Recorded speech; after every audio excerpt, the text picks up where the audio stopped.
Good morning बच्चों। आज अपन lesson number या यूनिट फर्स्ट है उससे इम्पोर्टेंट क्वेश्चन की बात करेंगे। तो छोटे क्वेश्चन मैंने आपको लगभग बता दिए हैं और भी अच्छी तरह ध्यान करना। अब बात करेंगे बड़े क्वेश्चन की। तो सबसे पहले लेसन 2 से बड़े क्वेश्चन की बात करेंगे। यहाँ पर पहला जो क्वेश्चन है इम्पोर्टेंट वो है लघु बीजाणुधानी की संरचना।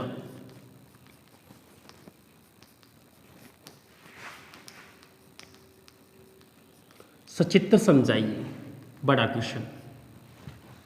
एक दूसरा क्वेश्चन है वो है गुरु बीजाणुधानी।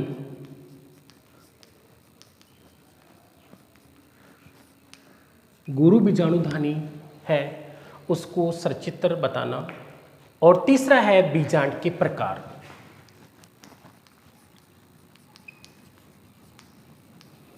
तीनों बड़े क्वेश्चन को आपको अच्छे से तैयार करना है और तीनों क्वेश्चन में आपको अच्छी तरह बताए हुए हैं। फिर भी आपको ये क्वेश्चन मैं दोबारा शुरुआत करवा रहा हूँ और सभी बच्चे आज वीडियो देखें। गुरुवार को टेस्ट है आपका। और ये जो यूनिट नंबर फर्स्ट में बड़े क्वेश्चन में कोई भी प्रॉब्लम है आप मेरे को व्हाट्सअप कर देना, मैं आपको वो क्वेश्चन दोबारा कल समझा दूंगा। तो देखिए सबसे पहले बात करेंगे अपन लघु बीजाणुधानी के बारे में। तो लघु बीजाणुधानी है उसके लिए बताया था मैंने आपको कि जब परागकोश है, इस परागकोश को अपन काटते हैं तो उसके अंदर बाहर से अंदर की तरफ 2 स्तर मुख्य दिखाई देते हैं। बाहर वाले जो स्तर होते हैं उनको बोला जाता है परागधानी भित्ति और अंदर वाले स्तर को बोलते हैं बीजाणुजन उत्तक। 2 भाग होते हैं। अगर इसका अनुप्रस्थ काट के देखते हैं तो इसको हम या इसको इस प्रकार से दिखाई देगा अपन को। ये जो लेयर है उसको अपन काटते हैं तो परागकोश इस प्रकार से होता है। और इसको अगर इतनी सी लेयर को अपन एक मैग्नीफाई करके देखें तो किस प्रकार से होगा। तो सबसे पहले परागधानी भित्ति की बात करेंगे। परागधानी भित्ति है उसमें 4 लेयर को बोला जाता है कंप्लीट। फर्स्ट सबसे बाहर की तरफ, यानी अगर ये लेयर की बात करें सबसे पहले बाहर की तरफ, तो एक स्तरीय परत होती है जिसे क्या कहा जाता है, एपिडर्मिस कहा जाता है। क्या कहते हैं, एपिडर्मिस। यानी परागकोश है उसका जब अनुप्रस्थ काटते हैं तो 2 भित्ति होती है, परागधानी भित्ति और अंदर की तरफ बीजाणुजन उत्तक। परागधानी भित्ति है वो 4 परतों से मिलकर बनी होती है। पहली कौन सी होती है, एपिडर्मिस। दूसरी होती है एंडोथीसियम।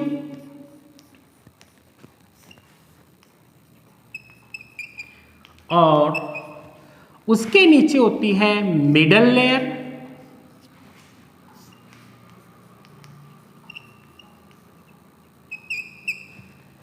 और मिडल लेयर के अंदर की तरफ होती है टेपिटम कोशिकाएं। क्या होती है, टेपिटम। अब बाहर से अंदर की तरफ ये जो चारों परतें होती है, इन चारों परतों को बोला जाता है परागधानी भित्ति। क्या कहा जाता है, परागधानी भित्ति। तो जब परागकोश का या लघु बीजाणुधानी को देखते हैं तो बाहर की तरफ जो परागधानी भित्ति होती है उसकी 4 परतें होती है। बाहर की तरफ बाह्य त्वचा जिसको एपिडर्मिस कहा जाता है, और उसके अंदर एंडोथीसियम, फिर मिडल लेयर, मध्य परत,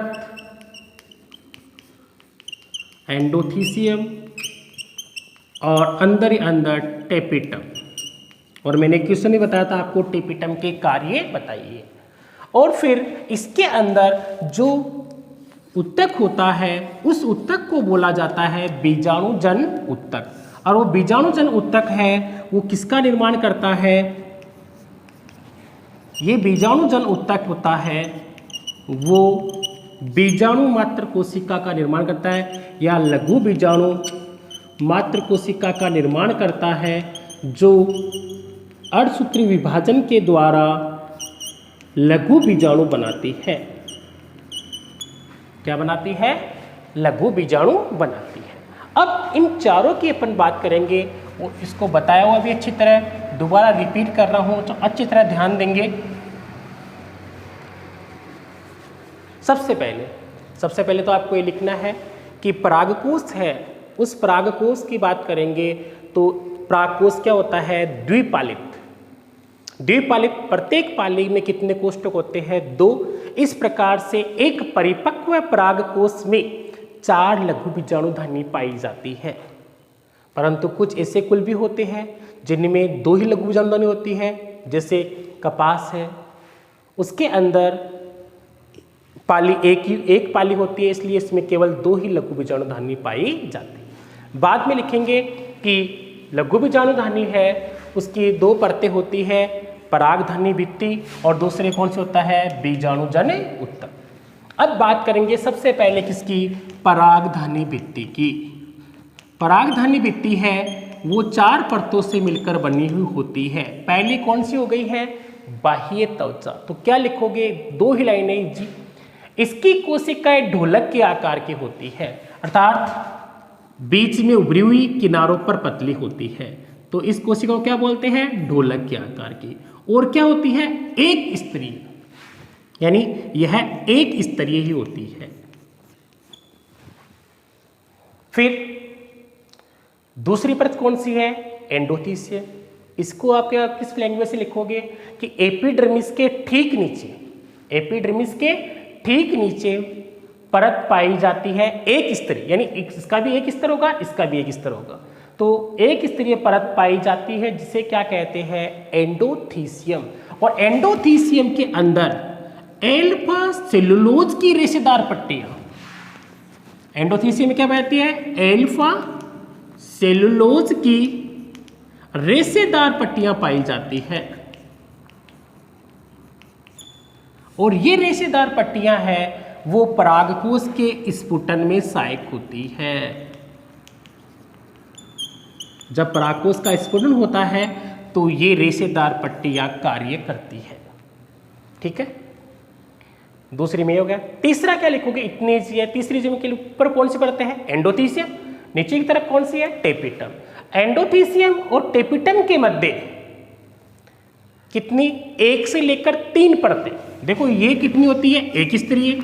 ये भी कितनी होती है? एक स्तरीय। जबकि ये कितने स्तर होते हैं इसके? 1 से लेकर 3।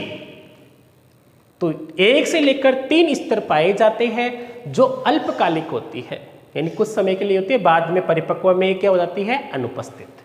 तो 1 से 3 परतें और क्या होती है? अल्पकालिक होती है। नंबर 4 टेपिटम की बात करेंगे।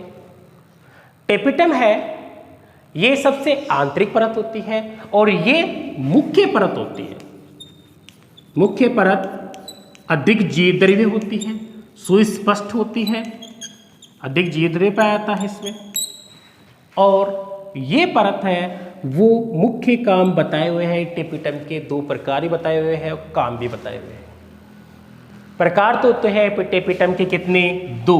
एक कौन सी होती है? अमीबीय, और एक कौन सी होती है? स्रावी या ग्रंथिल।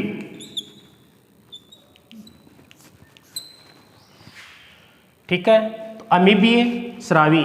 तो ऐसी टेपिटम कोशिकाएं जो टूटकर पोषण प्रदान करती है, टूटकर पोषण प्रदान करती है, उसे तो कहते हैं अमीबीय। और बिना टूटे पोषण प्रदान करे उन्हें क्या कहते हैं? स्रावी या ग्रंथिल कहते हैं। और टेपिटम के कार्य बताए थे मैंने, एक तो परागकणों को पोषण प्रदान करना, इस पर पोलन का निर्माण करना, पोलन कीट का निर्माण करना, ये काम किसके होते हैं? टेपिटम के होते हैं। लास्ट यहां तक कंप्लीट हो गया। इसको पूरे को क्या बोलेंगे? परागधानी भित्ति। बच गई कौन सी? बीजाणुजन उत्तक। ये उत्तक क्या करता है कि जब बीजाणुजन उत्तक है वो क्या बनाता है? लघु बीजाणु मात्र कोशिका बनाता है। क्या बनाता है? लघु बीजाणु मात्र कोशिका का निर्माण करता है। और लघु बीजाणु मात्र कोशिका कौन सी होती है? 2N। और 2n कोशिका है वो विभाजित होकर किसका निर्माण करती है? 4 लघु बीजाणु का। यानी एक लघु बीजाणु मात्र कोशिका है, उसमें कौन सा विभाजन होता है? अर्धसूत्री। और उससे कितने लघु बीजाणु बनते हैं? 4। तो कल क्वेश्चन में पूछा था मैंने कि 100 परागकण या लघु बीजाणु बनने के लिए कितने अर्धसूत्री विभाजन होंगे? तो मैंने बताया भी था आपको कि एक बीजाणु मात्र कोशिका से कितने लघु बीजाणु बनेंगे? एक विभाजन से 4। तो 25 जब अर्धसूत्री विभाजन होंगे तो कितने लघु बीजाणु बन जाएंगे? 100। ठीक है, तो ये क्वेश्चन आपका कंप्लीट रिवाइज हो गया है, ये बताया हुआ है, इसमें एक संरचना आई हुई है प्रति बीजांड, तो बिल्कुल अच्छी तरह तैयार करना है। बीजांड के 6 प्रकार बताए हैं, उनको भी बताया हुआ है बिल्कुल अच्छी तरह, तो बिल्कुल आप अच्छी तरह तैयारी करेंगे। और आज एक क्वेश्चन पूछता हूँ आपसे, इन तीनों चैप्टर से बिल्कुल अच्छी तरह आप सभी बच्चे इसको बताएंगे। हाँ, आज का जो क्वेश्चन है वो है आवर्त बीजी पादपू।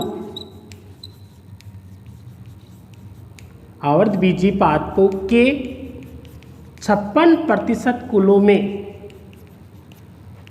कौन से प्रकार का भ्रूणपोष पाया जाता है? आवर्त बीजी पादपों के 56% कुलों में कौन से प्रकार का भ्रूणपोष पाया जाता है? सभी को मेरे व्हाट्सएप नंबर पर इसके लिए कमेंट करना है। और सभी बच्चे ध्यान दें, जो भी पढ़ाया जा रहा है इन क्वेश्चनों को भी आप अच्छी तरह से लिखें, एक एक दो क्वेश्चन भी लिखोगे तैयारी हो जाएगी अच्छी तरह। इसके लिए अलग नोटबुक रखेंगे जिससे जब एग्जाम के पहले इनको अच्छी तरह तैयार करके देखे जा सकें। और इसके लिए कमेंट सभी बच्चों को करना है। Thank you.